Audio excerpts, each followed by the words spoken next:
S'étirant le long de la frontière belge, la forêt ardennaise, froide et peu pénétrable, est la source de très nombreuses légendes où se côtoient faits malicieuses, nutons facétieux et faune inquiétante.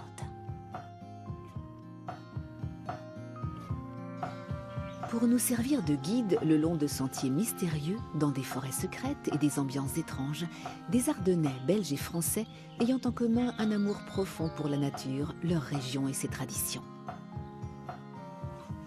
Hervé Gourdet est illustrateur, fondateur du Printemps des légendes de Monthermé. Il s'emploie depuis une dizaine d'années à partager les histoires légendaires qui ont bercé son enfance. Comme je dis souvent, tout est là, tout est sous nos pieds, il suffit juste de le faire revivre. On a un petit peu de retard par rapport à nos grands frères bretons qui ont su vraiment bien valoriser leur patrimoine, mais on a vraiment un énorme potentiel.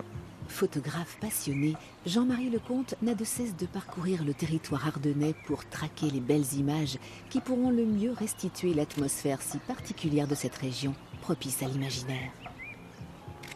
Ce qui est intéressant dans les légendes, c'est qu'elles sont liées à des sites, elles sont liées à des marais, elles sont liées à des endroits un peu troubles, un peu fantastiques. Et c'est vraiment dans ce sens-là que j'ai axé mon travail photographique. Franck Delatour et Philippe Boudard ont tous deux un rapport aux légendes indissociables de la nature. Une relation quasi chamanique à 1000 lieues des personnages imaginaires des histoires d'heroic fantasy. C'est à cheval, à travers bois et prairies, qu'ils nous guideront jusqu'à un étrange alignement de pierres. Allons-y. C'est en compagnie de l'écrivain Albert Moé, le spécialiste belge du légendaire ardennais, que Marilyn Maillet évoquera le petit peuple des forêts, des nutons, des fées, des sautets, des êtres légendaires difficiles à observer. Est-ce que je vois régulièrement des nutons? Je viens d'en voir un là justement il y a 2 minutes. Nuton, pas Nuton, je ne sais pas trop, mais ça y ressemblait étrangement en tout cas. Et donc c'est une légende qui... Pour l'heure, les deux amis se retrouvent à Bonny-sur-Meuse. Ici, tout rappelle les 4 fils Aymon. Il y a la statue, mais aussi surtout les 4 pics rocheux la surplombant. Un site connu de tous les Ardennais. L'endroit est idéal pour évoquer la plus célèbre des légendes, dont voici le récit. Les 4 fils Aymon, c'est l'histoire épique de 4 frères. Allard, Guichard, Renaud et Richard, qui partent à la cour de Charlemagne pour être faits chevaliers. Mais suite à une dispute lors d'une partie d'échecs, Renaud blesse mortellement le neveu de l'empereur.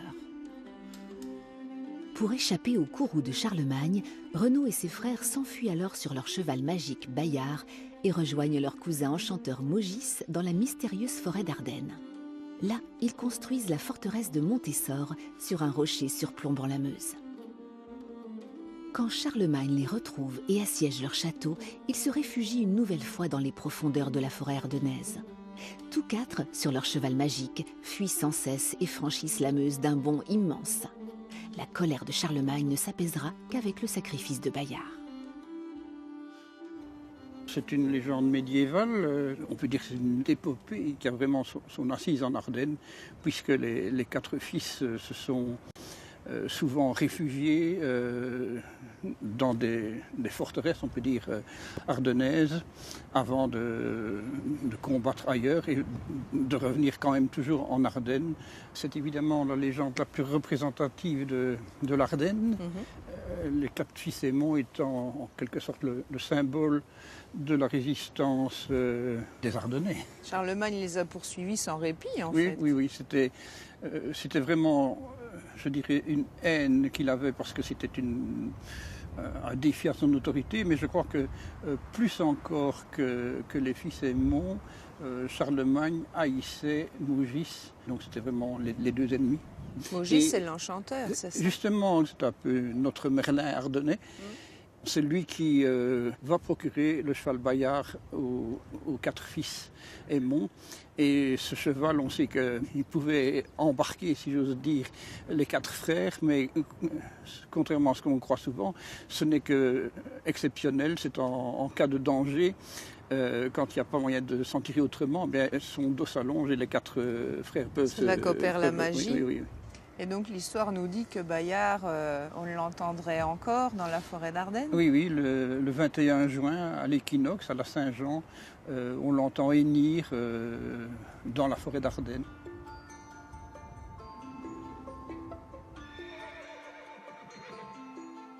La légende des 4 fils Aymon a profondément marqué les Ardennes. Ainsi, à Givet, dans le nord du département, se trouvent les ruines d'une tour, la tour Maugis, en référence au cousin enchanteur des 4 fils. C'est ici que nous retrouvons l'illustrateur Hervé Gourdet, accompagné de son éditeur Jean-Marie Lecomte. Ensemble, ils travaillent à la réalisation d'une bande dessinée en 4 volumes consacrée à la célèbre légende, dont le premier tome sera consacré à Maugis. Se rendant sur le site pour la première fois, Hervé compte bien, malgré la pluie, en profiter pour réaliser quelques esquisses. Donc c'est vrai que j'ai moins l'habitude de venir par ici, mais je suis assez surpris. T'imagines qu'avant, ça faisait 10 mètres au-dessus encore. Ouais. Mais c'est vrai qu'il faut imaginer la vue qu'on devait avoir de là-haut, ça doit être assez extraordinaire. Ouais. Bon, ben, je vais en profiter pour faire quelques images sur le site. Et toi, tu as un dessin qui va avoir un rapport avec la BD? Ah oui, je pense qu'il va y avoir une scène où ça va se passer ici. Je vais en profiter, je vais faire quelques petits croquis là. C'est assez intéressant.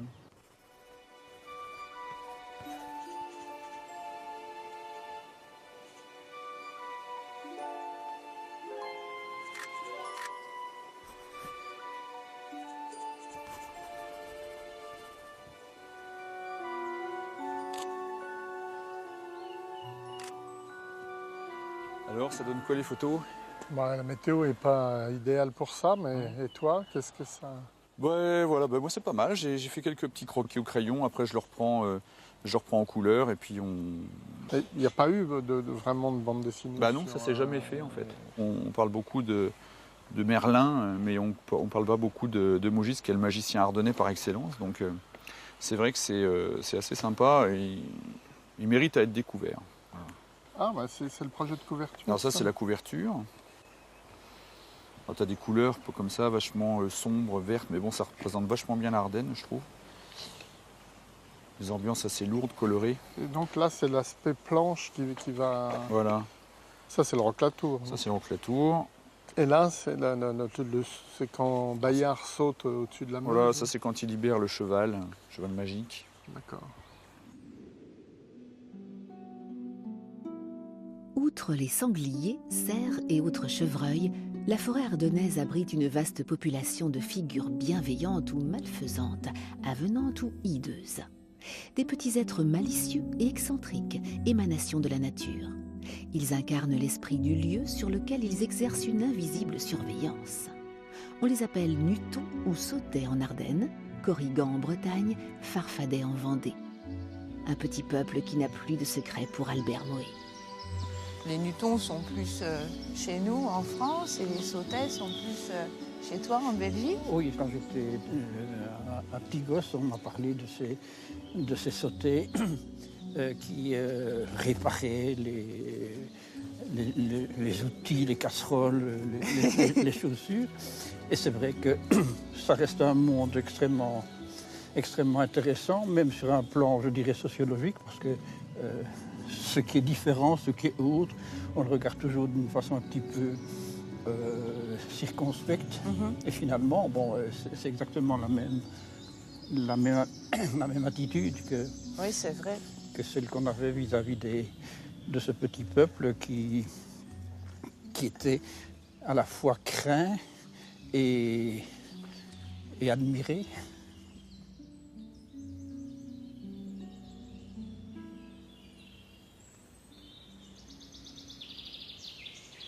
Marilyn, comment est-ce que tu en es venue à t'intéresser à tout ce domaine du fantastique, de la féerie, du petit peuple? Je crois que je suis tombée dedans quand j'étais petite, dans le chaudron. Ben, en fait, c'est souvent un ressenti, le fait qu'on ressente quand on est petit les présences des fées. Alors est-ce que c'est notre imagination qui nous emporte, hein, ou est-ce qu'il y a une réalité? Je ne sais pas, mais c'est ce qui m'a fait petit à petit entrer dans ce monde imaginaire où je me suis beaucoup plu. Et au fur et à mesure, j'ai découvert le folklore avec les Nutons, les Sautets. Est-ce que tu as déjà vu des Nutons? Non. J'ai peut-être déjà ressenti leur présence. J'ai déjà été dans des trous de Sautet. mais vu comme je te vois, non. Ça, c'est à cause de leur petit bonnet rouge. Ah ben, probablement, oui, puisque quand ils ont leur bonnet rouge, et c'est surtout dans la zone proche du domaine germanique, ils se rendent invisibles. Ah. Je ne sais pas s'ils vont jusqu'en Bretagne avec leur bonnet rouge.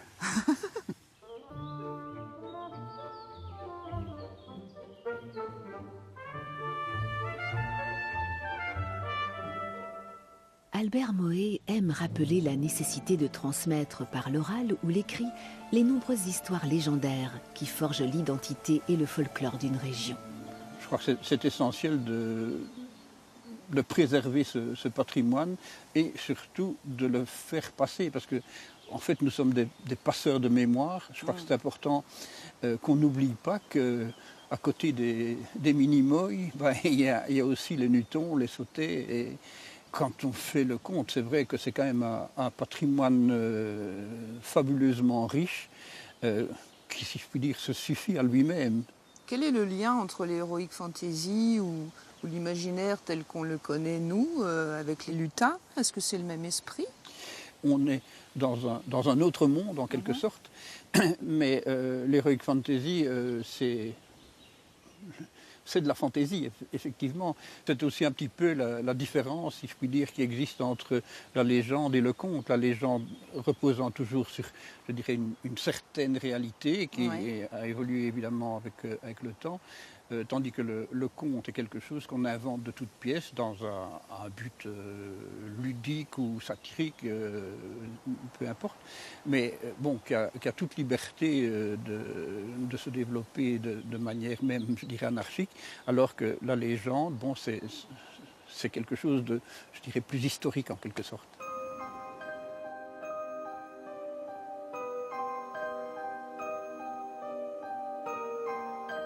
La Meuse et ses boucles qui serpentent le long du massif ardennais possèdent aussi ces créatures légendaires, qui ne sont pas toutes aussi facétieuses et bienveillantes qu'un Nuton ou qu'une fée. L'une d'entre elles est tout particulièrement terrifiante, le Mawat. Le Mawat, c'est un monstre légendaire qui vivrait dans les eaux de la Meuse. Moi, j'ai souvent l'occasion de dire que c'est un petit peu le Loch Ness ardennais. Il est tout au fond de la Meuse et il ne sort que pour annoncer des grandes catastrophes. Donc il y a des écrits qui racontent qu'on aurait vu cette créature remonter à la surface à l'aube de la Première et de la Deuxième Guerre mondiale. Donc il vaut mieux qu'il reste au fond. Parce que c'est quand même signe de mauvais présage. Alors j'ai souvent aussi entendu parler du Mawat comme une menace pour les enfants, pour pas qu'ils s'approchent de l'eau. Oui, ça fait partie de toutes ces légendes un petit peu, on va dire, préventives pour éviter que les enfants fassent des bêtises ou aillent trop près de la rivière, par exemple. Donc voilà, on retrouve un petit peu cet archétype de monstre dans pas mal de régions aussi.